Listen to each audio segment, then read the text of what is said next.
Hello everyone, in this video I'm going to show you how to verify Worldcoin account without orb. So all you need to do is open Worldcoin account and then you will see Worldcoin and verify humanity to claim your Worldcoin. You press on verify here as shown in the screen and now you press on verify now. Okay, now if you are in a country that doesn't have or contain any orbs, you will see the option to verify with a passport. If you are in a country that contains orbs, you will press on I am with an orb now or find an orb to verify.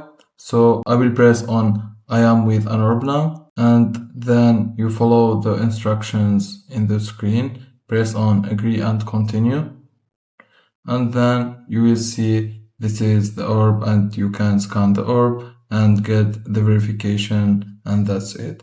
If you find this video helpful, don't forget to like and subscribe, and thank you for watching.